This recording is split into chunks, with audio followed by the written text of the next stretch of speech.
Hello friends, आज हम बात करेंगे आईबीपीएस क्लर्क मेंस 2018-19 का जो अभी एग्ज़ाम हुआ था मेंस का। उसकी कट ऑफ क्या रह सकती है और आपका सेफ अटेम्प्ट क्या होगा कि अगर आपने इतना अटेम्प्ट किया है तो आपका जो है अच्छा अटेम्प्ट माना जाएगा। ठीक है, तो इसके बारे में हम पूरा देखेंगे कि एग्ज़ाम कैसा हुआ था, रीजनिंग सेक्शन कैसा आया था और बाकी जो है पूरा एग्ज़ाम का लेवल क्या रहा था। तो इसको देखने के लिए आप पूरा वीडियो को शुरू से लेके पूरा एंड तक देखें, आपको सारे डाउट क्लियर हो जाएंगे कि आईबीपीएस क्लर्क मेंस जो है लेवल क्या रहा था। तो सबसे पहले फ्रेंड्स, अगर आपने हमारा चैनल बैंकिंग ट्रिक्स 377 सब्सक्राइब नहीं किया तो सब्सक्राइब कर लीजिए और आपको ये वीडियो पसंद आ जाए तो उसको लाइक कीजिए और शेयर करना ना भूलें। और अगर अभी तक आपने नोटिफिकेशन बेल को ऑन की नहीं किया तो ऑन कर लीजिए ताकि आपको मेरे वीडियोस के सारे अपडेट जो है टाइम टू टाइम मिलते रहे।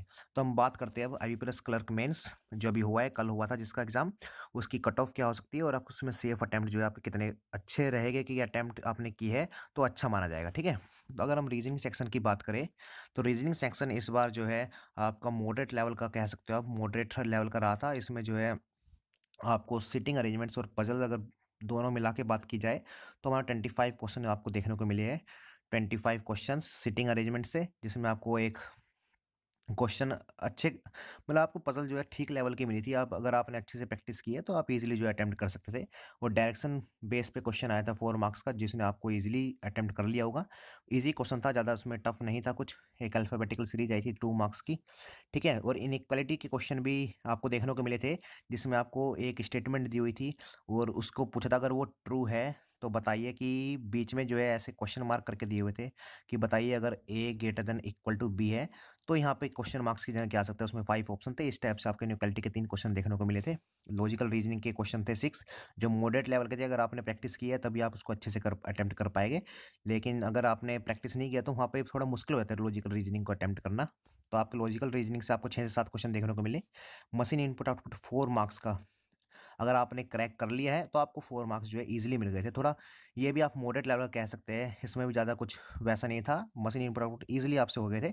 इसमें आपको क्या हुआ था, जैसे 4 डिजिट्स के आपको कोई नंबर दिए हुए थे, जैसे 4 3 8 6 7 6 7 7 7 8, इस टाइप से आपको नंबर देते। आपको फर्स्ट स्टेप में जो है अरेंज करना था इसको increasing order of the number, जैसे 3 4 6 8 इस टाइप के। फिर इसमें आपको करना था 6 7 7 8। उसके बाद आपको करना था सेकंड स्टेप में आपको क्या था, जो इसके बीच के दो दो डिजिट है उनको आपको लिखना था 46 77, इस स्टेप से आपको लिखना था। और फिर थर्ड स्टेप में आपको क्या था, इन दोनों को ऐड करके लिखना था। तो ये मतलब आप मॉडरेट लेवल का कह सकते हो। मशीन इनपुट आउटपुट आपको देखने को मिला और आपको कोडिंग डिकोडिंग देखने को मिली थी, जिसमें अल्फाबेट नंबर बेस्ड की नंबर पे बेस थी वो। ये भी आपको मॉडरेट लेवल की थी। और सिलोजिज्म आपको देखने को मिले 3 मार्क्स के, जो कि आपको फ्री के मार्क्स से, अगर आपने सिलोजिज्म की अच्छी प्रैक्टिस की है तो आप इजीली जो इसको करेक्ट कर लेते। अगर ओवरऑल की बात की जाए हम, तो हम रीजनिंग को कह सकते हैं मॉडरेट लेवल की थी, ज़्यादा टफ नहीं थी और ज़्यादा ईजी भी नहीं थी। तो अगर आपने इसमें 45 मिनट्स को देखते हुए अगर आपने 25 से 30 क्वेश्चन भी इसमें अटैम्प्ट किया तो एक आपका जो है अच्छा अटैम्प्ट है। ठीक है, आपका जो है अच्छा अटैम्प्ट में माना जाएगा 25 से 30 मार्क्स। ठीक है, और अगर हम बात करी जाए क्वांटिटेटिव एप्टीट्यूड की, तो ये आप कह सकते हैं थोड़ा सा रीजनिंग से थोड़ा लेवल ज़्यादा था इसका, पिछले साल से अगर कंपेयर किया जाए तो भी थोड़ा हाई साइड पे था इसका लेवल।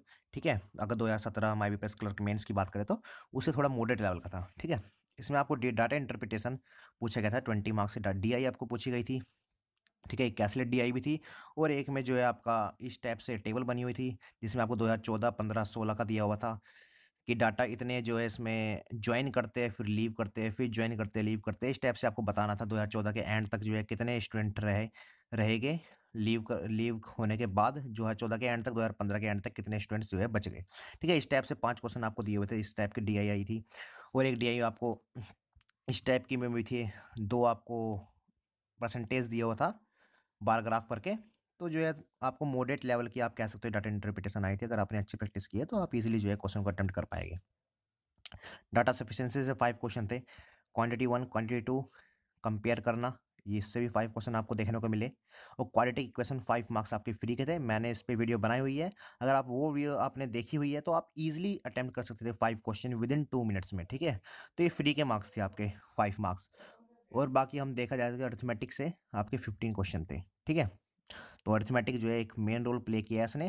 15 क्वेश्चन आपको 50 में से देखने को मिले अरिथमेटिक से, जो कि थोड़ा टाइम टेकिंग थे, लेकिन आपने अच्छी प्रैक्टिस की है तो आप इसमें से 15 में से आराम से 7 to 8 क्वेश्चन जो है इजीली अटेम्प्ट कर पाते हैं। ठीक है, तो टोटल 50 क्वेश्चन थे। इसके लिए भी आपको 45 मिनट मिली थी। तो अगर इसमें मैथ्स की बात की जाए, अगर गुड अटेम्प्ट्स की बात करेंगे तो 24 से 28 जो है आपकी गुड अटेम्प्ट्स माने जाएंगे। तो पेपर जो है अगर हम पिछले साल से कंपेयर करें तो क्वांटिटी एप्टीट्यूड पिछले साल से थोड़ा सा लेवल इसका हाई था, ठीक है। और रीजनिंग की बात करें तो रीजनिंग का थोड़ा लेवल जो है इसका लो था पिछले साल के कंपेयर में अगर बात करेंगे तो। पिछले साल की रीजनिंग जो है इससे थोड़ी मॉडरेट लेवल की थी, और क्वांटिटी एप्टीट्यूड जो है पिछले साल से इस बार अगर कंपेयर करें तो इस बार जो है थोड़ा हाई लेवल का था, ठीक है। हल्का सा फर्क था, जो ज़्यादा भी फर्क नहीं था दोनों में। तो दोनों को अगर हम देखा जाए तो दोनों जो है इक्वली आ जाते हैं, क्योंकि रीजनिंग पहले जो है थोड़ी सी मॉडरेट लेवल की थी, अब जो क्वांटिटी इसमें थोड़ा मॉडरेट लेवल का आ गया है, ठीक है। तो दोनों को देखा जाए तो आप इक्वली अभी क्या तक कह सकते हैं एग्जाम को कि क्वांटिटी और रीजनिंग का इक्वली रहा है, ठीक है। अब हम नेक्स्ट बात करते हैं जो कि इंग्लिश लैंग्वेज में इसका थोड़ा चेंज आपको देखने को मिला। इंग्लिश लैंग्वेज में रीडिंग कॉम्प्रीहेंशन आपको ये नहीं था कि बड़ा सा पैराग्राफ दे दिया, इसमें आपको क्या था 3 पैराग्राफ पूछे गए थे छोटे छोटे बेस पे। एक आपका वाटर के ऊपर पैराग्राफ आया था जिसमें वाटर जो है इंपॉर्टेंट फॉर ब्रेन हेल्थ, और इसका सब्स्टिट्यूट पूछा गया, जैसे ड्रिंक वगैरह जो लेते हैं उसमें सारे न्यूट्रिएंट्स होते हैं नहीं होते, इस टाइप पे था। एक हेल्थ पे आपका दिया हुआ था। तो इस टाइप से जो आपको 3 पैराग्राफ देखने को मिले, जिस पे इजी 3 to 4 क्वेश्चन आपको देखने को मिले थे। तो टोटल रीडिंग कॉम्प्रिहेंशन की इस पर ज़्यादा वेटेज रही, 15 मार्क्स जो है आपको इससे मिलने को मिले। और वर्ड रिप्लेसमेंट अगर देखने को मिले आपको 5 मार्क्स की, अगर आपकी वो कैप थोड़ी आपने प्रैक्टिस की है, रीडिंग कॉम्प्रिहेंशन की आपकी प्रैक्टिस है, तो आप इंग्लिश जो है ईजिली अटैम्प्ट कर पाते। तो इंग्लिश का पेपर हम मॉडरेट लेवल का कह सकते हैं, ठीक है। वर्ड यूजेस 5 मार्क्स को आप देखने को मिले। सेंटेंस कनेक्टर आए थे 5 मार्क्स के, और डबल फिलर्स थे जिसमें एक ए कॉलम दिया हुआ था और बी कॉलम दिया हुआ था।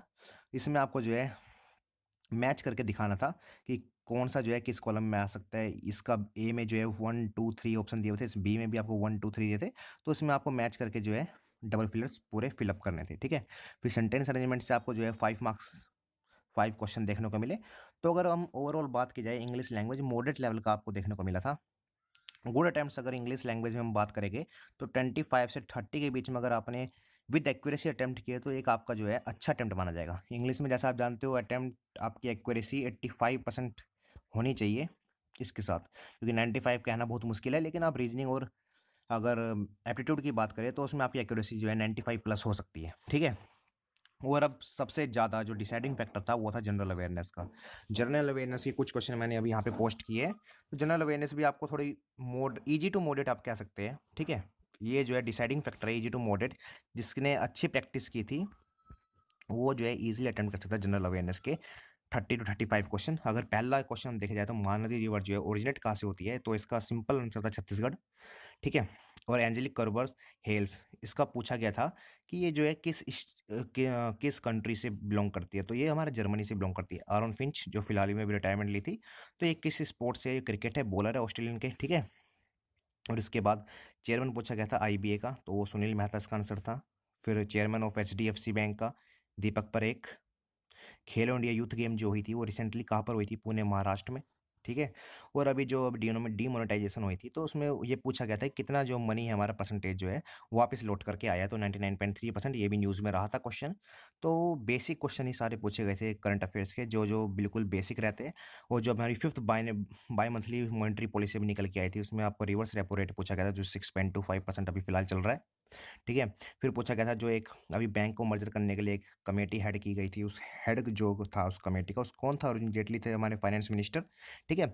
वर्ल्ड का फर्स्ट थर्मल पावर प्लांट पूछा गया था कि किस स्टेट में जो है अभी स्टार्ट हुआ है, तो वो आंध्र प्रदेश हमारा जो है आंसर था। तो इजी इजी क्वेश्चन पूछे गए थे, ज़्यादा ये नहीं था कि आपको डीपली घुस करके पूछा गया है जनरल अवेयरनेस से, बिल्कुल करंट अफेयर्स के बेसिक क्वेश्चन पूछे गए थे। और कुछ और क्वेश्चन की बात करें तो हम यहाँ पे आप देख सकते हैं कि जो अभी वुमेन वर्ल्ड कप हुआ था, ICC women's world cup T20, वो कहा हुआ था, तो वेस्ट इंडीज जो है इसका आंसर था। फिर 2019 की ब्रिक्स समिट, 2018 वाले तो आपको पता ही होगा, जोहानिसबर्ग साउथ अफ्रीका में हुई थी, जोहानिसबर्ग साउथ अफ्रीका। लेकिन 2019 की इसने पूछा था तो इसमें ब्राज़ील आपका आंसर हो गया। फिर पूछा गया था जो गोल्डन अवार्ड मिला था मैन बुकर प्राइज़ का, वो कौन सी बुक को मिला था, तो आपको इंग्लिश पेशेंट जो इसकी बुक थी, ठीक है। और एक नेक्स्ट आया था अभी 15 क्वेश्चन आप देख सकते हैं, जो इंटरनल ओम्बड्समैन अभी लागू किया गया है आरबीआई के द्वारा। तो मिनिमम जो है ब्रांच कितनी होनी चाहिए बैंक के, तो मोर देन जो है 10 ब्रांच जिन पे है वो उनको जो है अपना इंटरनल ओम्बड्समैन अप्लाई करना था अपने बैंक में, ठीक है। तो इसका मोर देन 10 ब्रांच आंसर हो जाएगा। फिर मिनिमम पेड कैपिटल पूछा गया था स्मॉल फाइनेंस बैंक की 100 करोड़, आपको पता होगा स्मॉल फाइनेंस बैंक या फिर पेमेंट बैंक दोनों की जो है 100 करोड़ है। स्टैनली स्टैनली जो भी पास्ट हो गए हैं, हमारे बीच नहीं रहे, वो एक राइटर थे। उनसे पूछा गया था कि कौन सी कॉमिक वर्क्स में वो थे, तो उसका मार्वल कॉमिक्स आंसर था इसका। बॉन्ड 1 किस इंस्टीट्यूट द्वारा दिया जाता है, तो वर्ल्ड बैंक ने दिया था। ठीक है, तो एक और आया था eat right movement launched by FSSAI, food safety standard authority of India. ठीक है, तो उसने किसको अपना ब्रांड एम्बेसडर चुना है, तो ये राजकुमार राव इसका आंसर था। जीडीपी जो expected to rise for the physical year 2018-19 पे। ठीक है, इसमें अपने जीडीपी ग्रोथ कितनी एक्सपेक्ट किया गया है, 7.1%। वो जो चाइल्ड सेक्स रेशो पूछा गया था पर 1000 मेल पे कितना वुमेन का है, वो चाइल्ड रेस सेक्स रेशो है, तो इसमें जो हमारा आंसर 9919 फीमेल्स था। ठीक है, तो ये बेसिक क्वेश्चन कुछ पूछे गए थे। अगर आपने करंट अफेयर्स डेली बेस पर अगर आपने पढ़ी है तो आप इजीली जो है इसमें अटैम्प्ट कर सकते हैं। अगर बात की जाए गुड अटैम्प्ट्स की, तो हम बोल सकते हैं 30 to 35 क्वेश्चन अगर आपने अटैम्प्ट किए तो आपके जो है अच्छा अटैम्प्ट एक माना जाएगा। तो ओवरऑल जो हम पेपर का लेवल कह सकते हैं, हम ओवरऑल अगर बात करें तो मॉडरेट लेवल हम बोल सकते हैं कि मॉडरेट लेवल का पेपर था। पिछले साल के आसपास ही पेपर था, तो कट ऑफ भी जो है पिछले बार ज़्यादा वेरी नहीं करेगी, उसी के आसपास रहने की उम्मीद है। अगर हम गुड अटैम्प्ट्स की बात करें तो अगर आपने टोटल ओवरऑल मिला के 110 से 120 अटैम्प्ट्स किए हैं विद एक्यूरेसी, मिनिमम 90% आप कह सकते हैं, 90 to 95% अगर एक्यूरेसी आपकी रही है और आपने इस बीच में अटैम्प्ट की है, तो आपके जो है चांसेस है आप एग्ज़ाम में जो है बने हुए हैं, तो आप एक्सपेक्ट कर सकते हैं रिजल्ट को। तो फ्रेंड्स, ये मैंने पूरा विश्लेषण दिया है। और एक्सपेक्टेड कट ऑफ की बात की जाए तो मैं ज़्यादा नहीं कह सकता, लेकिन 100 to 105 अगर आपका स्कोर हो रहा है तो आप कह सकते हैं कि आप सेफ है। और बाकी IBPS का 19-20 ज़्यादा फर्क नहीं होगा, +-2 इससे ज़्यादा जा सकता है, इससे ज़्यादा नहीं जाएगा। ठीक है, या +-2 नीचे भी हो सकता है, ऊपर भी हो सकता है। तो एक अगर आप एक वो लेके सेट टारगेट देखें तो आप 100 से 105 अगर आपका है तो आप जो है अपने आप को सेफ समझ सकते हैं कि आप एक्सपेक्ट कर सकते हैं रिजल्ट से कि आपका हो जाएगा। ठीक है, और बाकी मैं तो कह रहा हूँ अभी जब तक अपना सिलेक्शन ना हो जाए तो अपनी पढ़ाई मत छोड़िए। आगे अभी पूरे बैंकिंग के एग्जाम आने हैं, आप उन पर पूरा फोकस करिए। और अभी तक आपने मेरे चैनल को सब्सक्राइब नहीं किया है, बैंकिंग ट्रिक्स 377 को सब्सक्राइब कर लीजिए ताकि आपको सारे वीडियोज़ का अपडेट मिलते रहे टाइम टू टाइम। और अभी से जो है तैयारी कर दीजिए। अभी SBI PO का फॉर्म आने वाला है, IBPS PO सारा पूरा IBPS का कैलेंडर आ चुका है, तो आप देख सकते हैं कि पूरा ईयर में जो एग्जाम ही एग्जाम है बैंकिंग के। तो अभी से आप तैयारी अपनी पूरी कर दीजिए जब तक कि आपका फाइनल सिलेक्शन ना हो जाए। बीच में छोड़ना नहीं है, चाहे आपका एग्जाम कैसा भी हुआ है, अच्छा हुआ है या बेकार हुआ है, इससे आपको कुछ नहीं होना चाहिए। एग्जाम हो गया, अब इसको आप चेंज नहीं कर सकते, तो अभी से अपनी तैयारी जो है स्टार्ट कर दीजिए। Thank you friends, have a nice day.